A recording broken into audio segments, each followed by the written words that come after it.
প্রিয় দর্শক, ডিবি হারুন ও বিপ্লব সবার কট খাইলেন।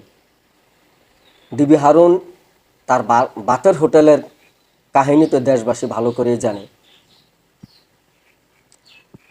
ডিবি হারুন ও বিপ্লব সহ সাবেক সরকারের আমলে হেন কোনো কাজ নেই যেটা তারা করেছে এবং সম্পাদন করেছে।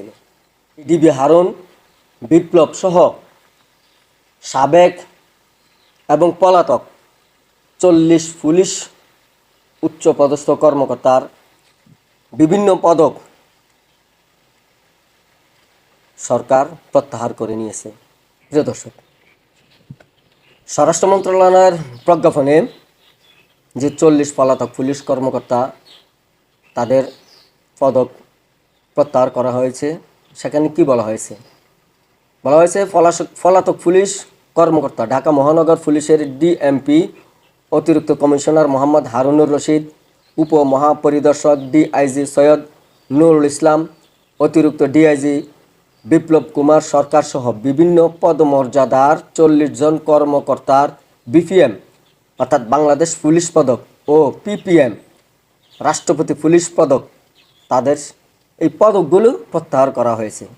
স্বরাষ্ট্র মন্ত্রণালয়ের জননিরাপত্তা বিভাগের জ্যেষ্ঠ সহকারী সচিব তৌসিফ আহমেদ স্বাক্ষরিত প্রজ্ঞাপনে এ তথ্য জানানো হয়েছে।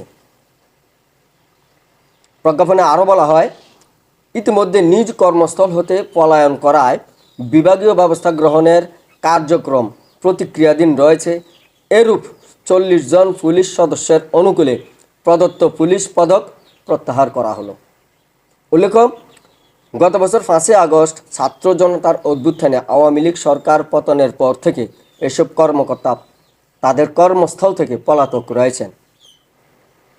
পদক বাতিল হওয়া কর্মকর্তাদের মধ্যে ডিআইজি, অতিরিক্ত ডিআইজি, পুলিশ সুপার, অতিরিক্ত পুলিশ সুপার ও পরিদর্শক পদমর্যাদার বিভিন্ন স্তরের কর্মকর্তা রয়েছেন।